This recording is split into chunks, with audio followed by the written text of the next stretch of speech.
తెలంగాణ ప్రగతిశీల గ్రామ panchayat workers union TUCI రెండవ మహాసభల్ని ఈ నెల 4వ తేదీ నాడు నారాయణపేట జిల్లాలో నిర్వహించడం జరుగుతుంది.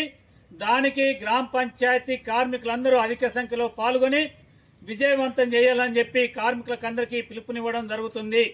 అంటే అప్పటి నుండి ఇప్పటి వరకు మొదటి మహాసభ నుండి ఇప్పటి వరకు కార్మికులు చేసినటువంటి పోరాటాల్ని, సాధించినటువంటి విజయాల్ని అక్కడ సమీక్షించుకొని భవిష్యత్తు కర్తవ్యాల్ని రూపొందించుకునేది ఉంటది కనుక కార్మికులు అధిక సంఖ్యలో పెద్ద ఎత్తున పాల్గొనాలని చెప్పి కోరుతున్నాం. ముఖ్యంగా ఈ రోజు తెలంగాణ వ్యాప్తంగా మొత్తం 60,000 మంది కార్మికులు 12,769 గ్రామ పంచాయతీలలో పనిచేస్తున్నటువంటి కార్మికులు ఉన్నారు.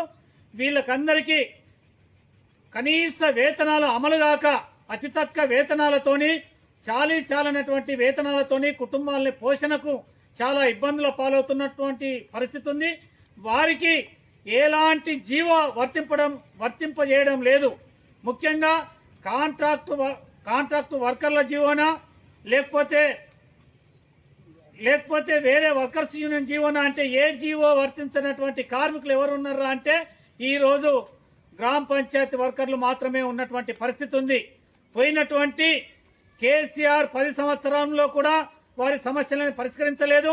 ఇప్పుడు వచ్చినటువంటి కాంగ్రెస్ పార్టీ కూడా రేవంత్ రెడ్డి ప్రభుత్వం కూడా ఈ సమస్యలని పరిష్కరించడం లేదు.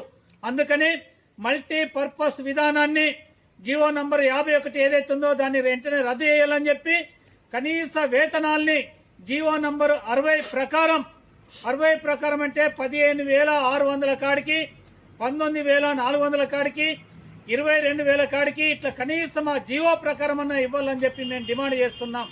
అదేవిధంగా PF ESI వర్తింపజేయాలని చెప్పి కార్మికులందరినీ పర్మనెంట్ చేసి ఉద్యోగ భద్రత కల్పించాలని చెప్పి 10 లక్షల ఇన్సూరెన్స్ ని వర్తింపజేయాలని చెప్పి అదేవిధంగా కార్మికులకందరికీ కూడా మరణించినట్లయితే 5 లక్షల రూపాయలు ఇవ్వాలని చెప్పి తదితర డిమాండ్ల సాధన కోసం ఈ మహాసభలో మాట్లాడేది ఉంటది. అక్కడ ఈ డిమాండ్లని ప్రభుత్వం ముందు పెట్టేది ఉంటది.